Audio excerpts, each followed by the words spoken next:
Welcome to event planning. I've tried to record this numerous times. This is my third time. After this, I don't know what I'm going to do. I think my dog's getting ready to bark, but possibly not. But let's talk about, you went through and laid out your visualization grids, and I commented on those, and hopefully by the end of the day I'll have your food menus commented on as well. But one of the things that all of you are doing, which is what we do, I guess, obviously, is that we need to provide a detailed schedule of events, or a detailed schedule of the events. Let's put it that way. And so just as you were very specific in the cost of what it would cost you to have your food for the reception, we need to do the exact same thing for the special events that we're planning on doing, whether we're going off-site for a venue, whether we're having a DJ in for a dance, things such as that. So this is what we're going to talk about this week, and your assignment will reflect some of these issues. So let's look at this. All right, so when we're looking at entertainment, when we're looking at activities, there's some things to think about when you're planning to have someone come and entertain or to do an activity. The first thing is that great care must go into choosing your entertainment. And we're not just, and when I say entertainment, I'm not just talking about musical, and it could be comedies, it could be magicians, it could be going off site to a venue, all these types of things. So there's different ways to entertain slash have activities for your group. And so you need to, most important of all, especially as comm majors, we know that you need to know your audience. What kind of event are you holding? Is it social? Is it arty? Is it corporate? Or is it a mixture of all three? What is the age range of your group? Because what may be appropriate for one group may be totally inappropriate for another. And so you have to take that into consideration. There is a time and there is a place for everything. So you need to make sure that strict guidelines are given to the MCs, the comedians, the musicians, the performers, and you need to use your judgment. All right? Just because you like rap music, for example, does not mean that your audience, depending on their age range or whatever, will like rap music. You need to make a safer call and say, okay, what type of music would be safe to use? And that idea of be safe, again, is very important. You need to know about the people that you're bringing in. You need to do your homework. So if you're having a band, for example, do they have a reputation of being reliable? Will the talent show up? All right. You need to do your homework. You need to check your references. You need to get referrals. Don't just call somebody up out of the blue, but rather follow up on referrals and things such as that. One way to do that is to go online and see where they've played, and then call the people who worked with them at that point, because then you'll get a true referral and a true evaluation of what they can do. Make sure they are professional, very, very important. Read contracts carefully and make sure that you check the riders on the contracts, the extra addendums and appendices for any hidden provisions that you may have. All right, so you need to read the contract very, very carefully. You also need to know is, what do you need to include in your budget with this group? Will you want encores? If you do, you need to realize that that needs to be in the contract, and oftentimes you'll be required to pay for that. So you need to be very, very specific, because the minute you start adding things on, that expands your budget, or they have hidden costs that oftentimes come into play if not done correctly. Okay, so a detailed schedule of events will need to be prepared, outlining all that is happening on the stage, all that's happening in that event, the minute-by-minute action that will be taking place, again, taking into account the MC, the audio, the lighting, and what is happening on the screen. So know your entertainment and know all of their act, all right? So live entertainment enhances any event, especially when they're really, really good, and it's a wonderful icebreaker. And so if you're doing this event, again, find people locally, if you want to help your budget out. Find people who are trying to get their name out there, who are really good but just haven't been, don't have the $5,000 price tag. And I have been able to find really good entertainment at a very reasonable cost. So when we look at this, There are some questions you're going to want to ask. Make sure you ask these questions and do your homework on these different types of entertainers. So the first thing is, what time will the performance take place? In the contract, you have to specify what time you want the performers ready and dressed and ready to go on. If I say I'm having a 7 o'clock dance, at 7 o'clock I want the dance music started, because what will happen is people will come on time and they will expect the event to start on time, and if it doesn't, a lot of times they will leave. You don't want it to begin 15 minutes late. In fact, you'd rather it begin 15 minutes early before the guests arrive. That way they won't be greeted with dead air, but there will already be energy taking place. Um, Emphasize to the people that you're hiring how important it is that they are ready before your guests arrive. All right? Rehearsal time. Do they need some time to rehearse? If so, how much rehearsal time do they need? What time would the event end? What are the chances that, for example, that the presentations and speeches on the dinner could go long, and then if they go long and you want the music to play for an hour, how's that going to work? Are you still paying them for that hour, or if they were supposed to play till 8:30 and it doesn't get turned over them until 8, does that mean they only have to play for half an hour? So again, you need to be very clear on when the event ends, and you need to clarify this in writing. Make sure all this stuff is in writing with the people that you hire. Would you require extended hours if it's in full swing? How much would they charge for that? If would they be willing to keep playing if the deadline is midnight that they're supposed to be done, but the room is full and people are having fun? Is it okay if they go till 1 o'clock? And if so, what would that cost them? When will the equipment arrive? How long will the setup take? You need to find out about how the equipment will be arriving, and you need to make, and if you need to make any special arrangements for that, maybe for parking, for offloading the truck. Will union fees be involved? Because sometimes they will not be allowed to unload the truck at a venue, but rather because of a union venue, you will have to pay the people to unload the truck for them. And again, there's all these things. What union crews, union fees? Will someone be available to set up immediately? Will the band supply the setup person, or will the venue? How long will it take to set up the instruments? How long will it take to tear down? And also, have they worked with the facility before? Because if they have, then a lot of times they know what to do and they know how to proceed. If not, you need to make sure that a site visit or inspection is done with them, so they understand where they're to set up, how they're to plug up, or where they're to drive to unload, things such as that. What is the special offloading and setting up of equipment? Do they have any special requirements? Will they require the use of dollies? And who's going to pay for that? Will they need any assistance to offload the equipment? And if the hotel is unionized, that help may be mandatory, and those dollars then need to be included in your budget, as they will affect your bottom line. And don't be mistaken; some fees are pretty steep. What equipment has to be rented from the hotel? What are the costs involved? What equipment do you need to use the hotel's audiovisual person? Who's licensed to operate them? So again, all of these things come into play. For example, if you're moving in a piano, will it fit in the freight elevator? And then once the piano is delivered, is there going to be a need for a piano tuner? Because whenever you deliver a piano, then that piano needs to be tuned.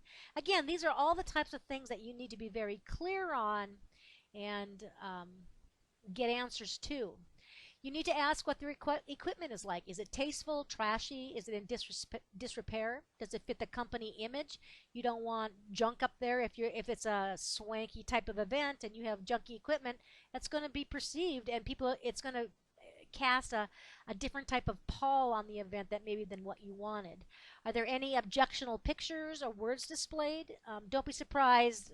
Do not want to be surprised by the caliber of the equipment or the signage of the equipment or the band on the day of, because it might not fit in with what it is you want to do. Related to that, then, you have to clear with them, do you have a logo on stage already? And is it okay for that logo to stay on stage while they play for you? That's something you have to ask about, and you have to review in your contracts. Some celebrities will not perform on stage with your product, as it could suggest an endorsement.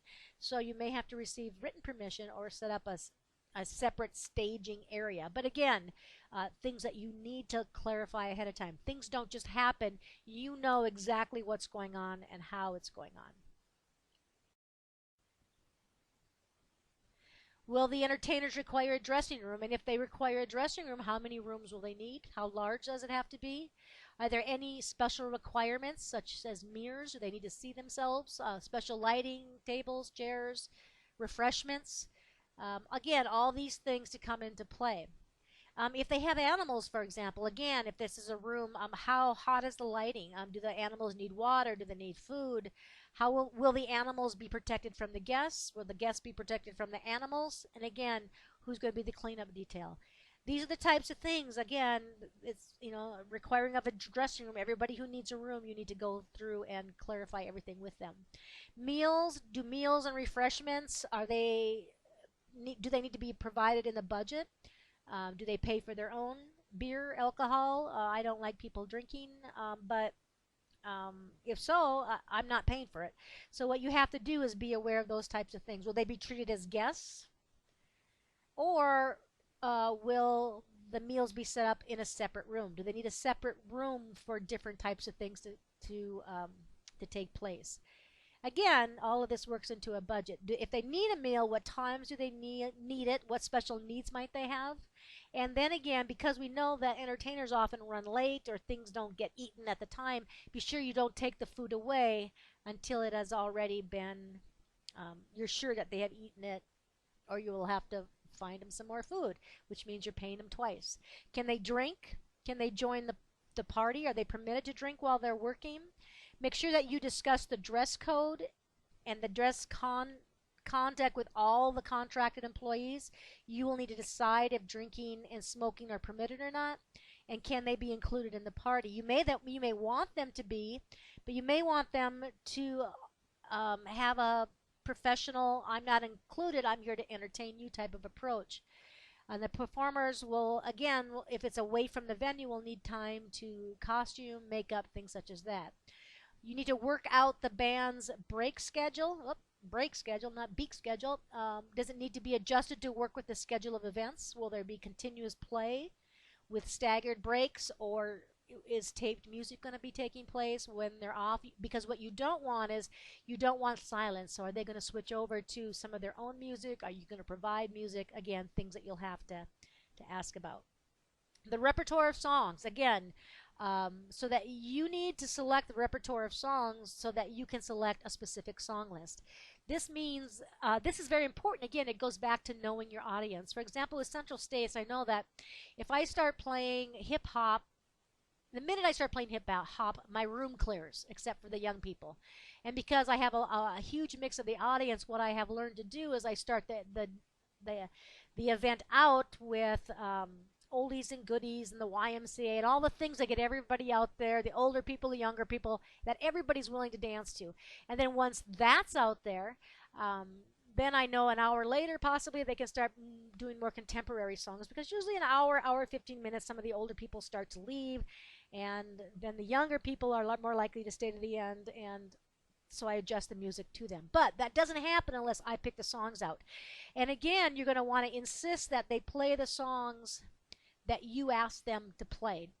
I've had sometimes, and this is one of the places, especially with DJs, sometimes you get in trouble because they'll want to do what they want to do. They think they know your audience better than you. And so again, you have to be sure that you know your audience and that you're that the whoever's your entertainment is willing to do it the way you want it done, because that's what you're paying them for. Are they insured? Is their equipment insured? You need to find out what insurance the entertainers have. They will need to have enough to cover damage to their equipment or to the facility, and so you want to make sure that they have that. Do you need to arrange additional coverage? Do they? And what is outlined in the facility's terms and conditions of the venue's place? What type of insurance do they have? And so you need to, again, these are costs that you need to factor into the budget. Some things will be covered by the hotel regarding insurance. Some by the bar you go to. They have insurance, liability insurance.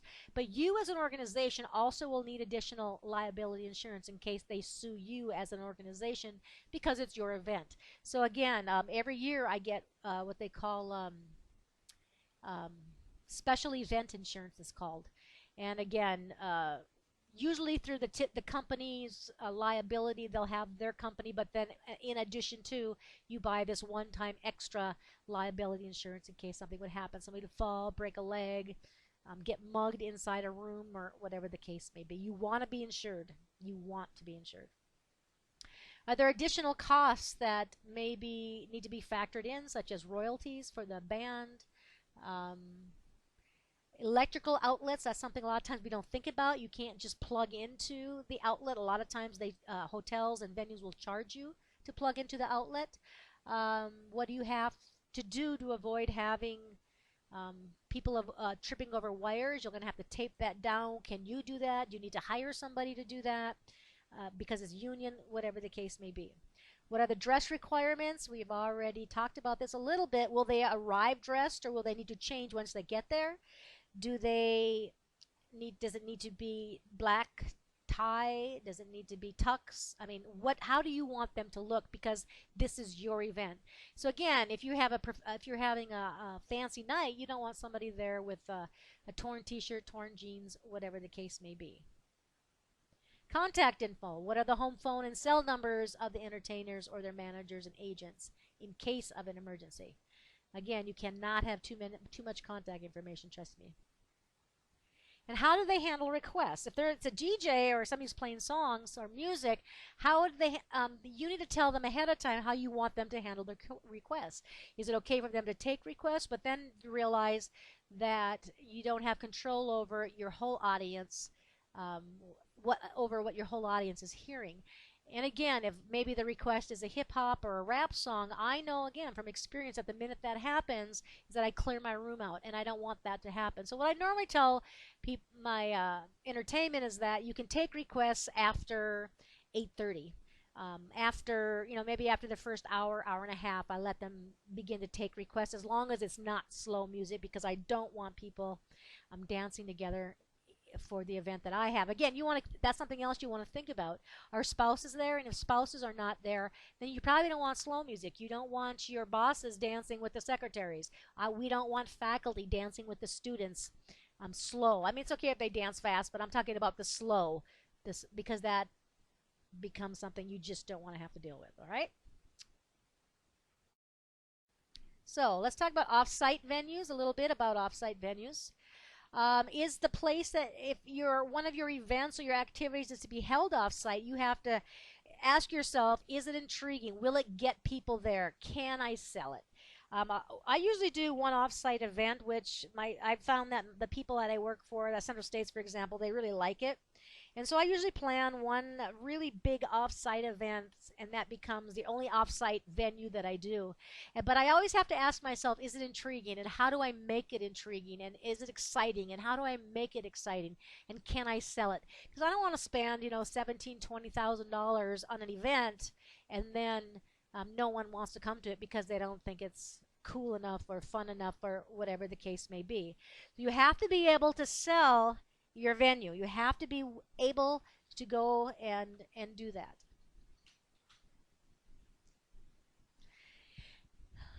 Let's talk about setup time. What time are you going to be able to set up the venue? Maybe you have a booth you want to put there in the venue. You're going to have to talk to them and say if you want to set it up at 2 o'clock maybe in the afternoon, so that at 5 o'clock when the people come, it's already there. Again, these are things that you have to clear ahead of time. Will they let you set up early? Sometimes they don't. Or sometimes they will require you to set up at 7 o'clock when the event starts, or whatever the case may be. These are questions you have to ask, things you need to know. What time will the guests arrive? They are going to want to know. For example, the Mill City Museum that I booked, they said 7 o'clock. If I get my people there before 7 o'clock, they will not let them in. That's normal, okay? So normally what I do is I say my guests will arrive at 7, and then I plan my shuttle, my transportation, or whatever, so that my guests arrive at 7, 5 after 7, or 10 after 7. Never later than that.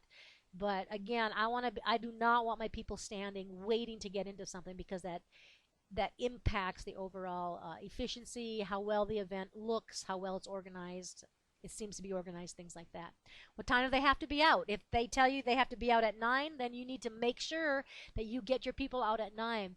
Otherwise, you may end up getting charged for a whole, another hour, which could run you $1,500, $2,000. So what time do they have to be out? And then you need to get them out.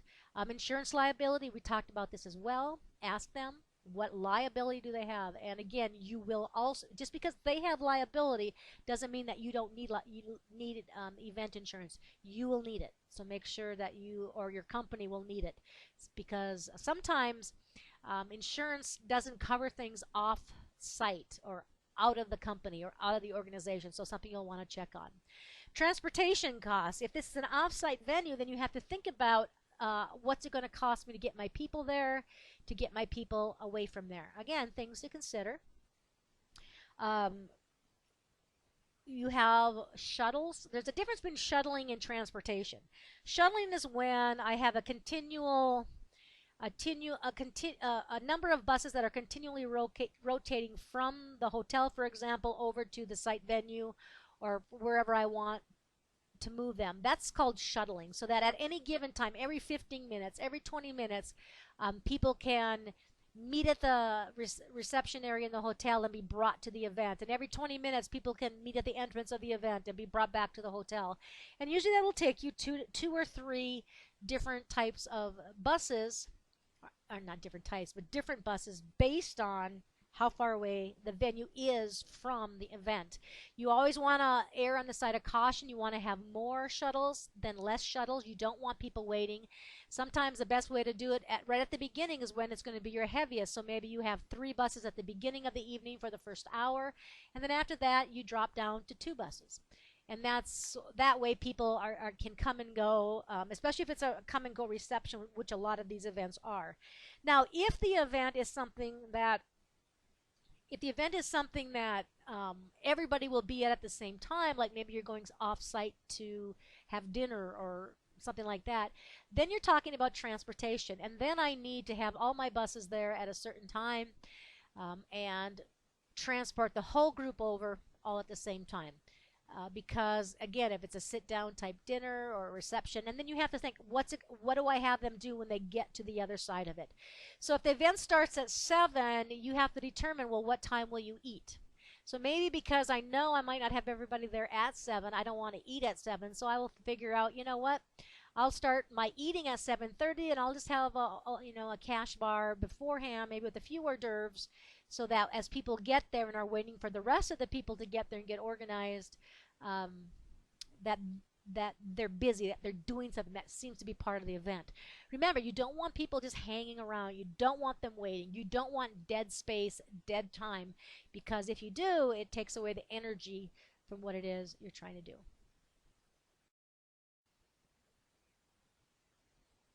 You have to ask about the gift stores. Many times these special events will have gift stores. Do you want them open? And again, I would suggest, yep, because people love the gift stores. And if you're going to open them, then how long will they be open? What is the cost to have them open? Many times they'll charge you to have a gift store open, and you'll have to pay for the help in the gift store. So again, questions you have to ask. Again, a great thing to do because it fills time for people. So say, for example, the bus isn't quite back yet. They have a gift store they can go and look around, shop, so they're actually doing something while they're waiting to get back to the venue. Is it ticketed? And if it's not ticketed, how will you cover it? How are you going to cover the cost of that venue? Again, it depends on whether the venue itself is charging you tickets.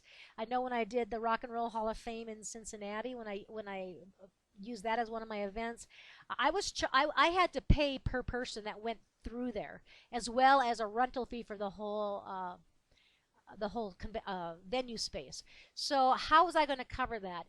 So again, what I did was I worked it into their registration for the conference. That way, people who didn't pay or didn't go to the event, I still had money coming in. They all paid for it, even though they didn't attend it. They had to pay for it, and then when they got there, the food was covered. the space was covered, some of those types of things. So you have to ask yourself these questions. And then how are you going to how are you going to handle people who want to bring a child or a spouse to maybe a special event? And what I normally do is say, okay, this cost is included, the Hall of Fame is included in your registration. Any guests you bring, here's how much it costs to bring that guest. And then again, I'm very reasonable. I'm not trying to make money, but I'm trying simply to cover my costs. Again, cash bar, you're going to have a cash bar, you're going to have a reception. Are they going to be able to bring, for the reception, are they going to be able to bring drinks into the exhibits? That's something that you'll need to consider. I always have cash bars. I'm not going to pay for people to drink, I guess, because if people want to drink, they'll drink. However, sometimes what I will have is I'm open to having free pop, because so many times, because I know my audience, I know that a lot of them are students or undergrads or people who graduate students who don't have a lot of money, and I really don't want them drinking, and some of them aren't old enough to drink. So what I'll do oftentimes is provide pop or have tickets so that they can get their own pop or whatever the case may be. So again, things you have to think through. How are all the needs of your audience going to be met? For those who don't want to drink, there's pop. For those who don't want pop, there's a water station. For those who want to drink, there's a cash bar. I've pretty much got everybody covered. And again, coming back to the cash bar, who's going to do the carding for underage? Because if someone comes in and finds an underage with a drink in their hand, they can close the whole thing down, and it has happened. So again, maybe going in, you check people, you have somebody at the door checking people, um, putting an X on them if they're underage, whatever the case may be. Are pictures allowed? Again, ask the venue. Many times they're not. And the key here is that if they're not allowed, you need to let your people know that, because you don't want them to come with their cameras and taking pictures and they end up getting yelled at by the people in the venue, because it casts a bad feeling on it. Okay, but if they know in advance that pictures are not allowed and then they try to take a picture, that's not your issue. But again, let them know what they can and can't do. Let them know if they can bring drinks into the exhibits or not. Let them know if they can take pictures or not. Things to consider. Is there a dance floor? If not, you may need to create one, which means costs. Again, you may have to rent one. Which brings us now to the next thing, that rather than just the venue, you may have a place where you plan games. Say, for example, you're at the hotel and you decide, you know what, we're not going to go off site, but we're going to turn this whole ballroom into a casino or whatever the case may be. You have to think to yourself, what is the purpose of the game? Why do I want this game? Okay, so maybe my goal of this game is I want them to have fun, I want them to mingle, I want them to get to know people they don't know. So therefore, I choose the game and the activity so that my goals for that are accomplished. There are some requirements for games that are always there. One, it has to be able to involve all people, everyone who wants to be involved in it.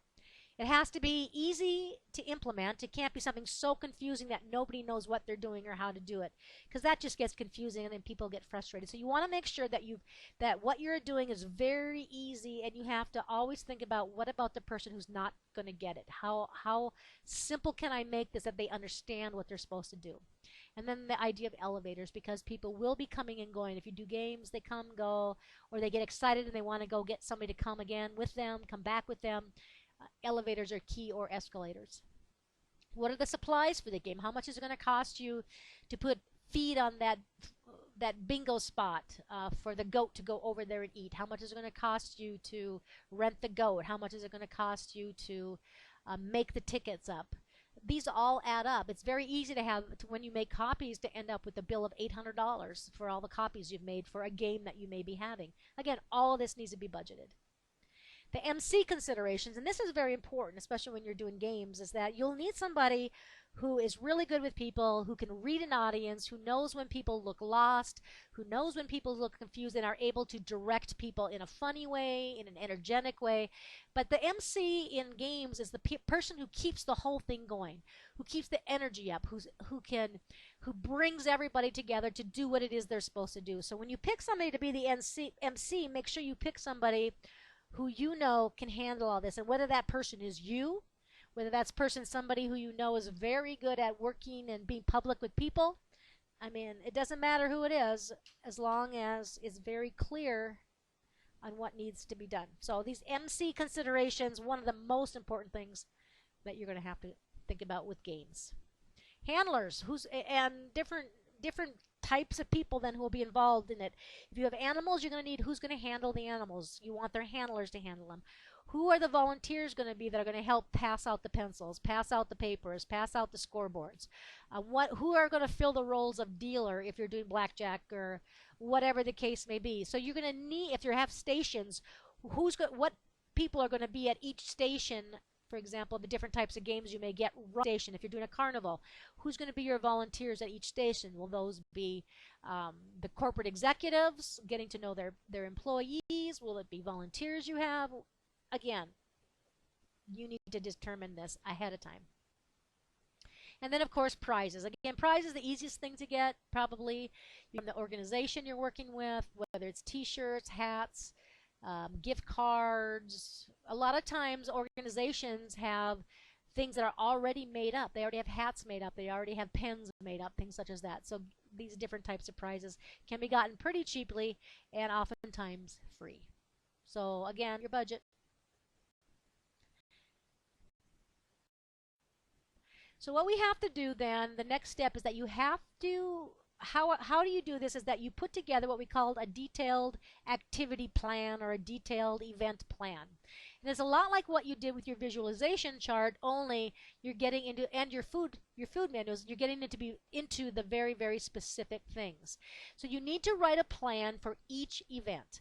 If, for example, if the event is the welcome reception, if it's an off-site president reception, if we're going to a game, ball game, if we're putting a game on somewhere, whatever the event is, you need to write the plan for the event. You need to have the exact schedule down to the minute. You need the costs of it. You need the supplies it's going to take, the insurance costs, the transportation costs. All of this come into this detailed activity event. So what one of these can look like is this, where you have a grid. Again, grids are the easiest, where you have the event, the date, the time, the location. It's going to be in Hill Ballroom. I'm going to have Sam Brown as my DJ. For the food at this, I'm having 5-gallon mix of popcorn. I'm going to have some nuts. I don't want to feed them, but I always want food at events because it just helps build community. I'll have a cash bar for people who want to drink. I'll have water stations, and bring in my own audio visual, my own microphone, whatever, if I'm allowed to. In this case, I am, or the DJ will. And then my cost. I know I have to pay the DJ. I have to pay the tip. I have the outlet rental, the hotel technician, the dance floor rental, and you can see I have all the specifics there. And then I have what I call my notes, and I start to make notes with all the specifics. We know that the DJ is going to arrive at 5 o'clock for setup at the back service door. The hotel sound technician is going to greet him or her and show them where to set up. Then I'm going to go check in with them once they're in their room and remind them of the restrictions necessary, type of music, whether they can drink or not. They'll bring their own lights, sound systems. They must plug into the hotel source. And so these are the types of things that come into play. I want the lighting of the ballroom down low, but not too dark. I want people to be able to see each other. I want them to play until 9 p.m. And I've already talked to the DJ. He says he'll play for an extra hour if necessary, but it'll be based on what I ask him to do. Insurance, the DJ has it, the hotel has it, and my association has it. So these are some of the types, and I'll go to the next page. More notes, okay? Plays until 9. Teardown event takes 1 hour. The teardown is to be done by the DJ. I need signs up outside of the entrance. Have a greeter at the door, check-in conference badge, as you can see. So these are the types of things I'm expecting 350 of the 500 attendees to be there. So these are the types of things that you have to be very, very specific for, and you have to be very specific for each of these within your event. So what I'm going to ask you to do for this week is I'm going to actually ask you to do 2 different events that you have within your conference, within what you're going to do. And I want you to put together a event/activity grid with all of the specifics, including your notes. I want it as specific as possible.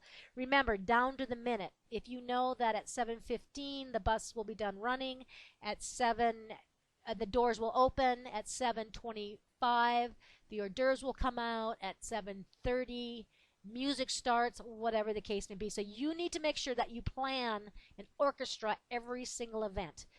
So what I'm going to ask you to do, your assignment is to do 2 of the events on your visualization so that we can look at them, get feedback, I'll grade them, and then just so you know that you will be doing them for each of your different events that within your conference. So take the one you really want to get, the 2 you really want feedback on that you're not real sure on, and those will be the one I would put those together so that you can get some good feedback. All right.